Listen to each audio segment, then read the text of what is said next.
Саламатсыздарбы? Эгер сиз бул материалды көрүп жатсаңыз, анда Кайрымдуу бол коомдук фондунун официалдуу YouTube каналындасыз.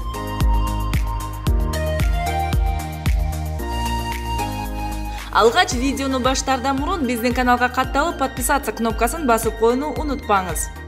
Демек, сиз бул кнопка аркылуу кайрымдуулук кылып жатасыз. Анан албетте коңгуроону күйгүзүүнү унутпаңыз, себеби биздин видеолорду алгачкылардан болуп көрө аласыз. Бул сиз үчүн өтө оңой, а биз үчүн абдан маанилүү.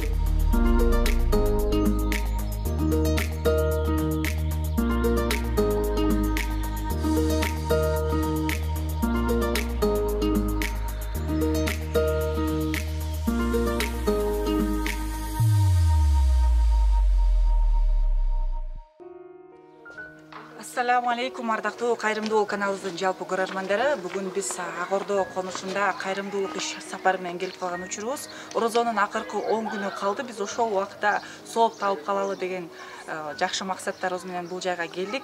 Бүгүн жардамга муктаж үй бүлөлөргө 20 үй бүлөгө продукты жагынан камсыздандырылды. Ушул жакшы нерселердин баарына себепчи болуп жаткан чет өлкөдөгү биздин кыргыз мекендештерибизге, биздин ага туугандарга Алла ыраазы болсун дейлик.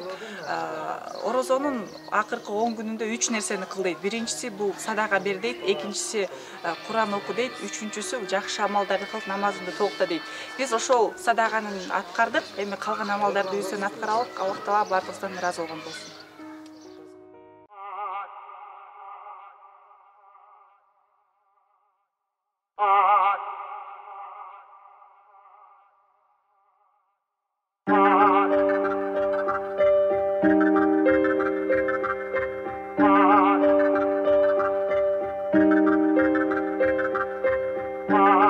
Айтамын ғанаң ей, атадан ғана қалған мурасты.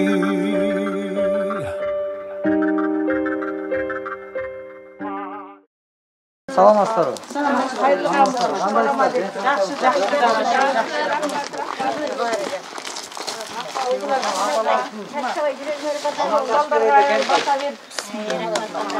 Жаңырып заман ей, жаңымын баба салтын улантты.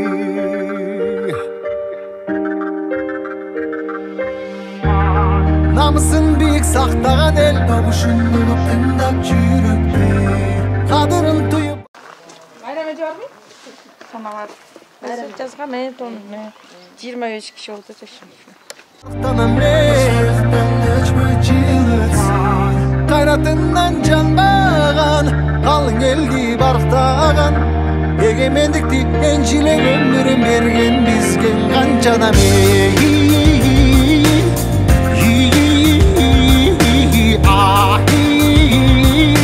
Taşta izi kalgan kırgızımdın, birin gettin avlısqa, birin jettip yıldızqa, birin jarap namızqa, bir-birinden alışma.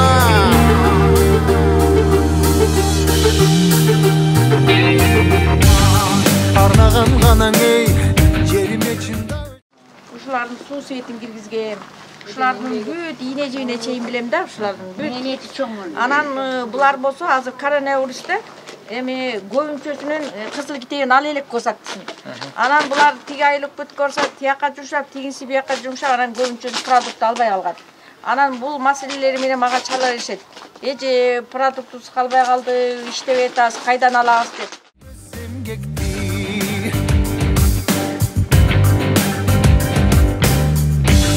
Батырлар ғанаң ей, байырдан ғұрып тышты елдешті.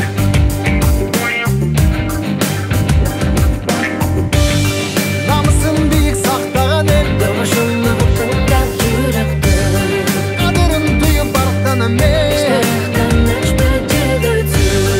қайратынан жанбаған, қалың елді барқтаған, егемендікті еншілеп өмірін берген бізге қанша адам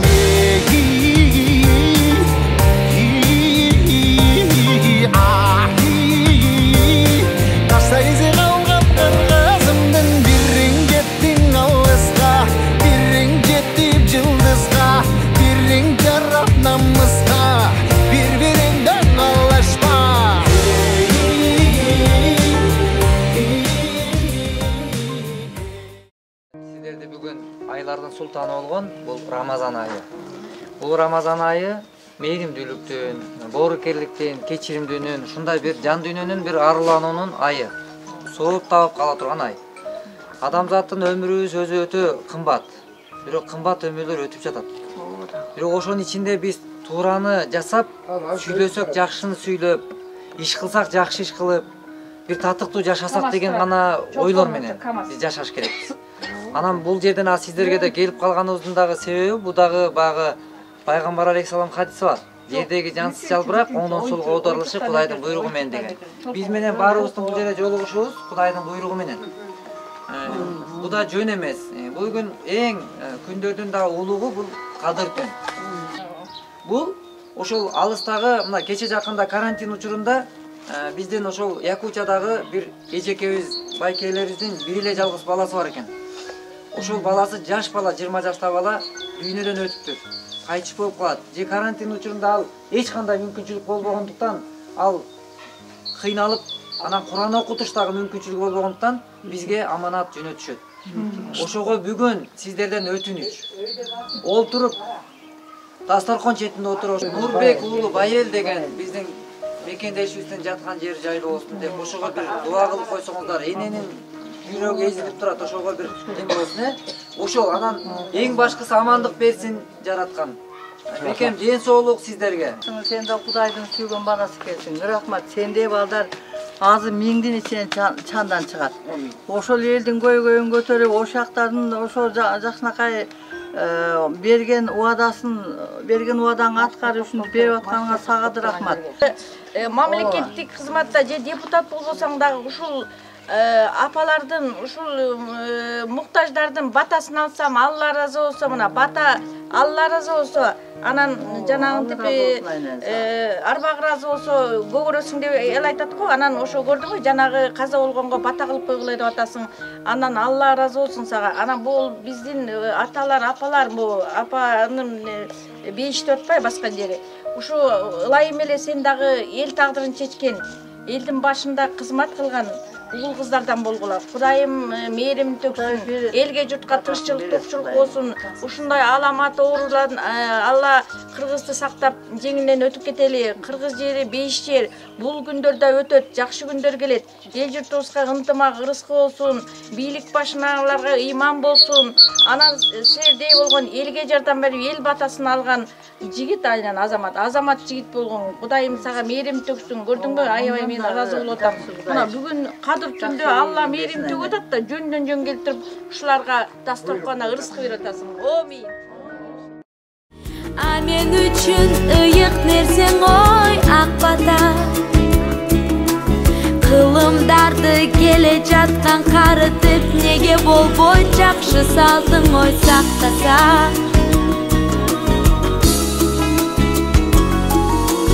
Карап турсаң аксакалдуу адамды, суу куйганда алкап сенин ой балаңды. Өмүрүң узун болсун. Ушу жерде алакан жайып бата бергендерим бар. Чын жүрөгүбүз менен сага Алладан сурап, Алла Таалам көрүүчү, билүүчү, сезүүчү Алла Таалам. Алла Таалам райымдуудун райымдуусу. Ошонун бар тилеген кабыл болсун. Амин. Кабыл болсун. Азыр эми бой жерде.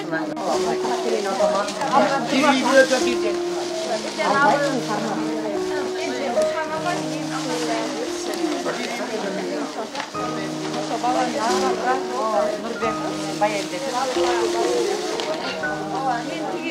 Келип албайсың мына, кетпей каласың. Alganda aldı bu şey. Gelmesin gel. Tamam gel. Böyle afırala. Yeni cana kupalara pataya koysan. Nurбек уулу Байел деп. Nurбек уулу Байел жакын жер жайлуу болсун, топурак толуу, Алла Таала Пейиштин эшигин ачып көрүнбөсүн. Амин. Ben cayacağım alttan.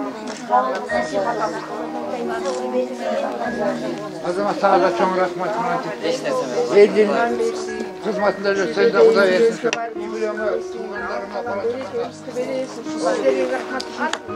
Апаларыңарды эжелериңер дешип ушинтип анча мынча болсо да кичине күнүмдүк баягы оокатка тиричиликке ушинтип турмуш берер аркана баарыңардын ишиңерде ийгилик болсун, Аллах таалам берекесин берсин. Эмне тилесеңер ошонун баарын Аллах кабыл кылсын.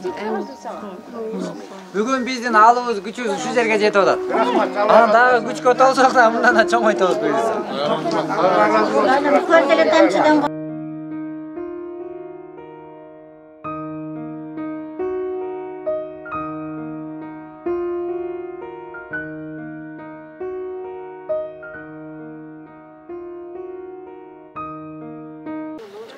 Мен Абдыкадырова Дариха ушу Ак Ордо конушунда Ак Ордо түптөлгөндөн бери айыл башчы болуп иштеп, ушул Ак Ордо көйгөйүн, социалдык маселелерди чечип келдим эл менен бирге. Ошо Ак Ордо түптөлгөндө жолубуз жок, светибиз жок, суубуз жок. Анан каяка кайрылышты дагы карапайым эл билбей кой, эли болсо бизге болот деп анан мен ушу соц вопростор менен чуркап калдым эле. Анан мени болсо жанагынтип бийлик бутактары айыл башчы кылып шайлап ушул жерден мондай светтерди коюп, сууну чечип, мэрияга, бийлик бутактарына чуркап жүрүп ушул маселелерди чечип, социалдык жерлерди жер салуудан, басып алуудан коргоп, ошол эле садикти, ошол эле красный линияны сактап, мына мектепти салдырдык. Анан бүгүн кайрымдуулук көрсөтүп койдук. Ошо кайрымдуулук жасаган азаматка Алла ыраазы болсун. Бул жигиттин ат көтөргүч чоң иштер жасайт экен. Бүт республика боюнча эң муктаж майыптарга, эң муктаж үй жок, жардамга муктаж адамдарга үйүн салып берет экен, үйлөрүн оңдоп берет экен. Колунан эмне жардам келсе, өзүнүн күчү менен жер сатып алып, үй салып, көп жардамдарды жасайт экен. Мен бул азаматты чын дилимден колдоймун, иштешкенге аракет кылам, чогуу иш алып барганга. Анткени мен дагы ошондой муктаж адамдар менен иштешем. Ушул өлкөбүздө тынчтык болуп, социалдык вопростор чечилип, адамдардын баары тынчтыкта, бейкутчулукта, анан мындай жыргал жашоосун каалаймын. Кандай сонун болор эле деп ойлоймун, кала билсе келдин уулуң ой, кыргыз уулуң ой, аталы